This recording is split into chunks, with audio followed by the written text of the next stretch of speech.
gentlemen, we may be approaching a fateful hour. D-Day is here. The invasion has begun.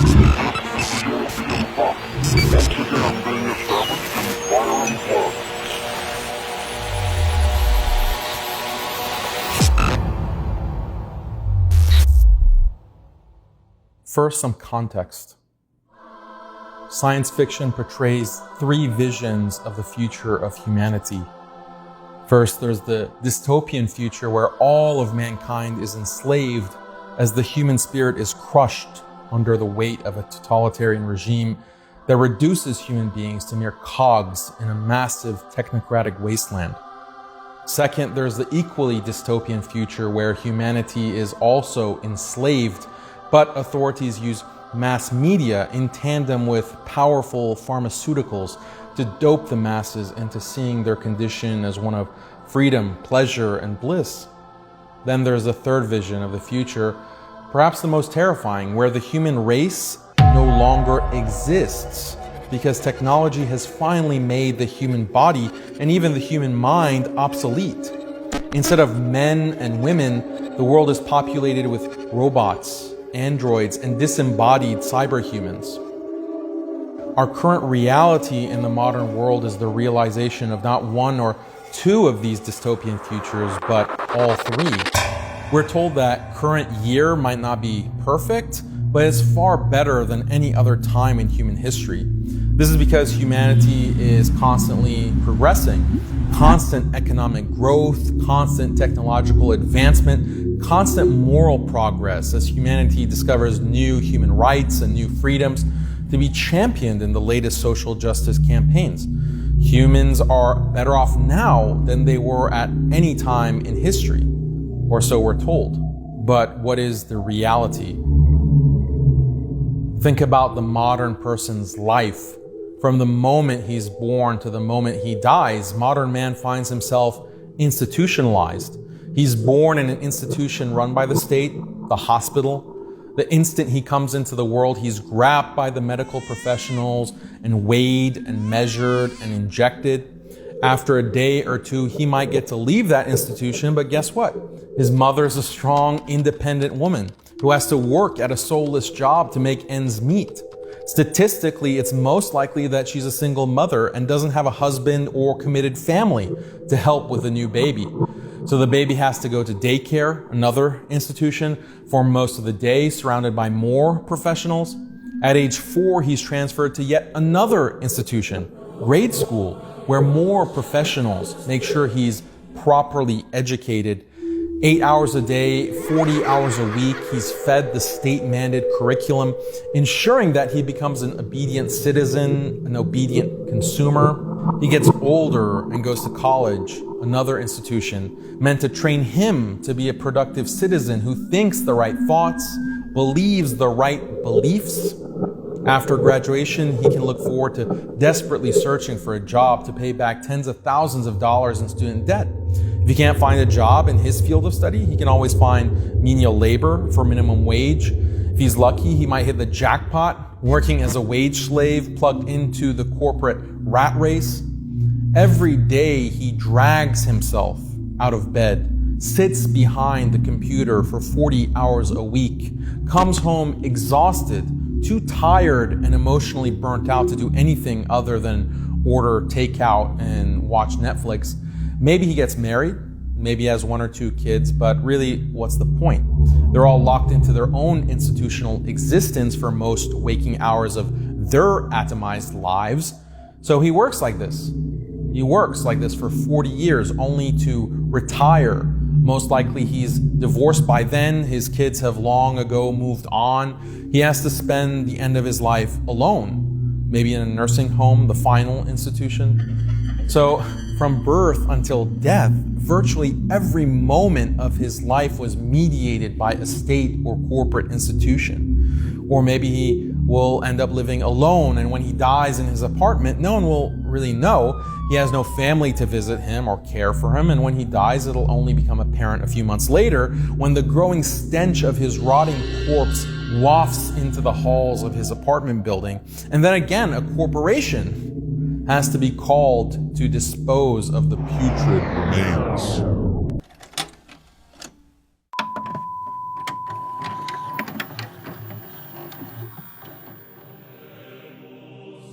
This sad existence is not unusual. It's in fact the norm.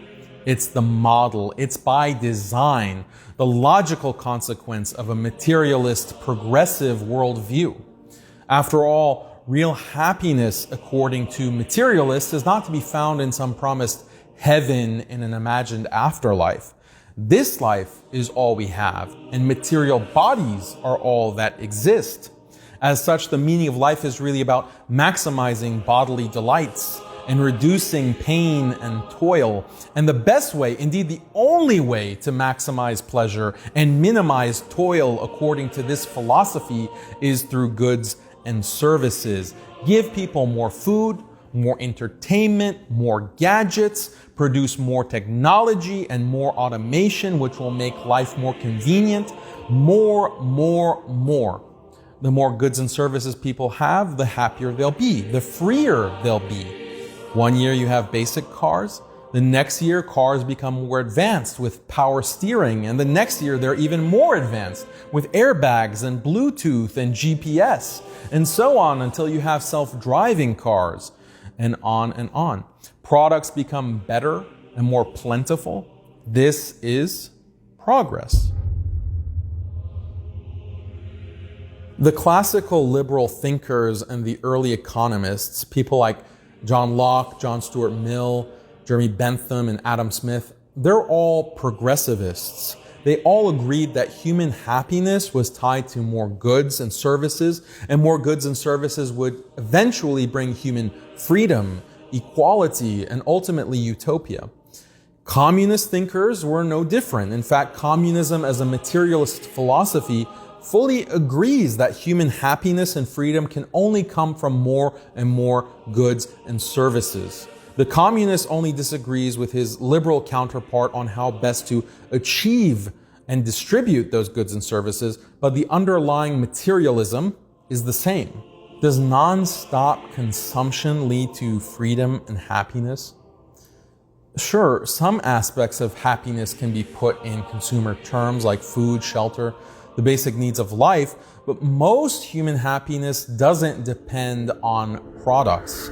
The happiness that comes from a loving and committed relationship with the opposite sex, the happiness that comes from growing old with a loving family and devoted children, the happiness that comes from sharing an identity with other human beings centered around pursuit of a higher purpose.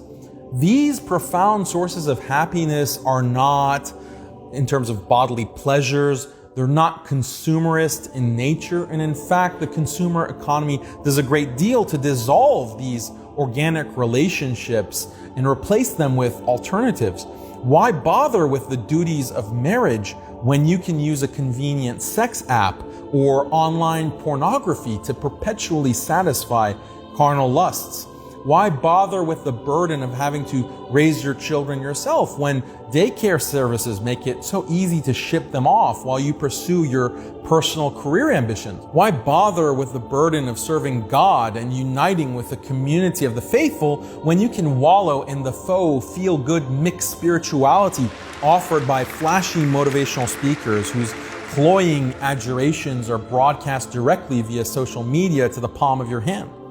It's the intrusiveness of consumer technology that has created a modern society that is more atomized, more individualistic, and ultimately more depressed, more lonely, more unhappy, more disconnected from everything that makes life worth living. The human mind naturally shuns such an artificial existence. The only way modern people survive is by constant use of drugs, alcohol, painkillers, and antidepressants to numb the senses. And still, suicide rates and drug overdose deaths have been climbing year after year. Modern unhappiness is truly unique. Perhaps most telling is what's called the happiness income paradox. Contrary to the materialists, happiness doesn't increase when income increases.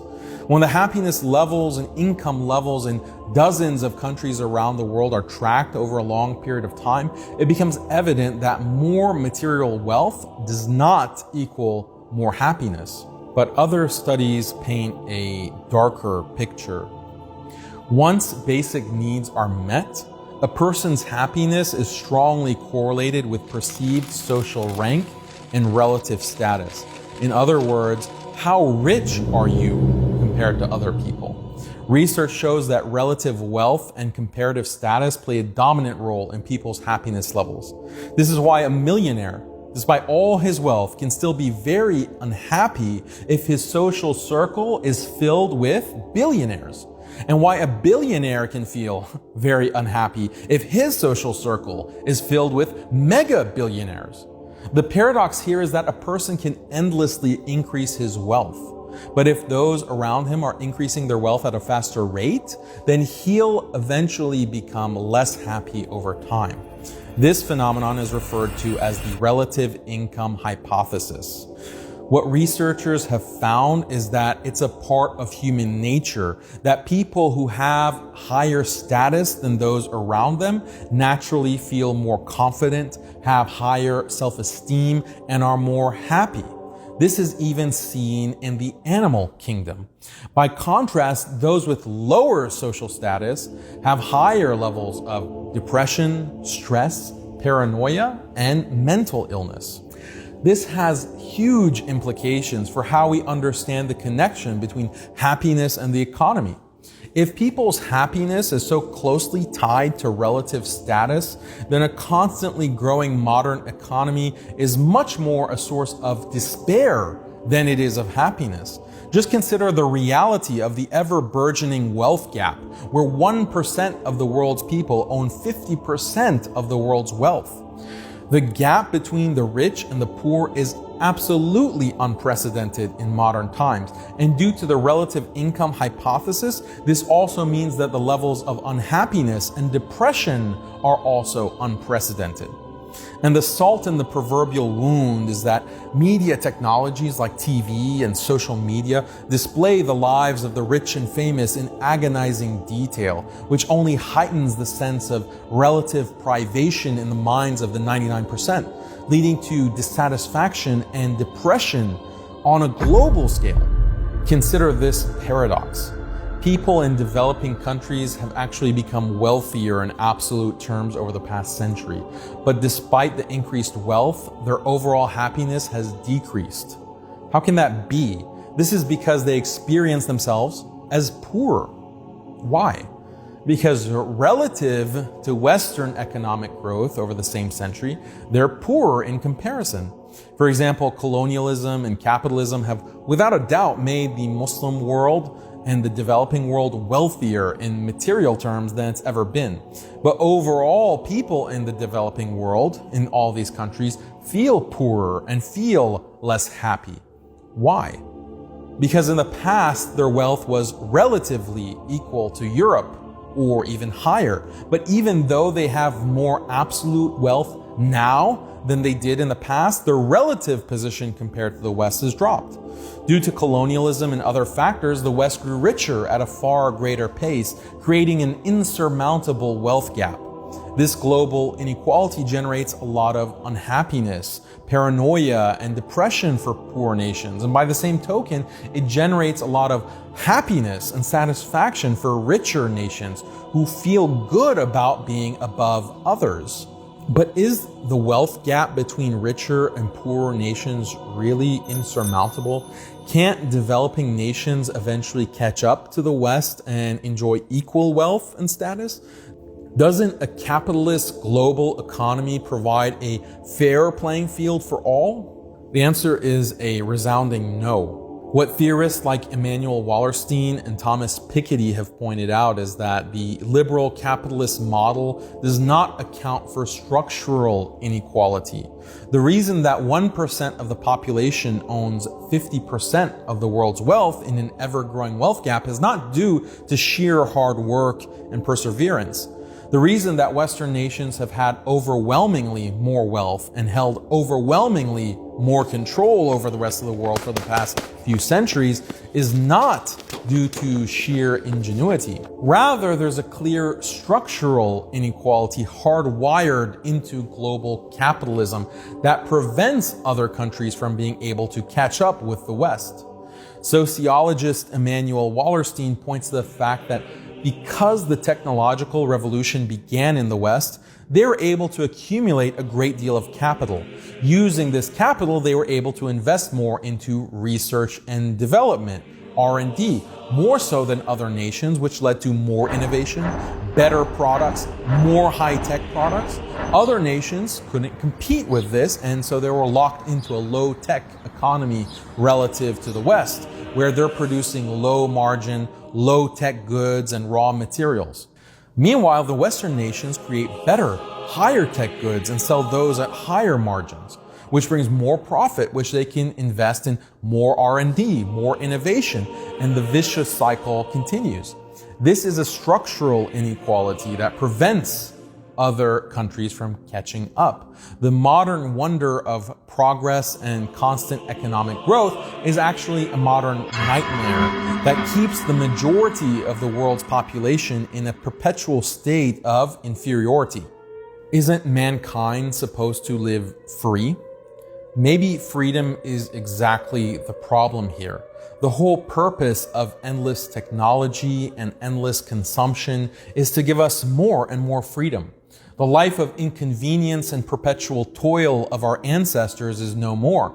Now we can live comfortably with all our needs, food, shelter, sex, entertainment, literally available to us at the touch of a button. And if a button is too taxing, just give voice commands. But even this is not good enough. Even this is not as convenient as possible. What if chips could be implanted in the brain so that we can order the pizza with our thoughts? But then we would have to chew the food, quite a chore. What if we could just automatically inject the nutrition of the pizza into our bodies and then virtually simulate the sensations of enjoying a pizza? But then why allow a clunky body to limit our freedom in the first place? Why not technologically enhance our bodies, or better yet, ditch our bodies altogether by uploading our consciousness into the cloud so that we can exist in a state of perpetual cybernetic bliss? Isn't this the logical end of freedom? Freedom realized to its fullest potential? But of course, this freedom would also mean no more human body. And no more human body means no more soft touch of another's warm embrace, no more watching the sunset, no more smelling the rain, no more reveling in the joyous laughter of your children, no more human life as we know it, the extinction of the human race. Is there another path?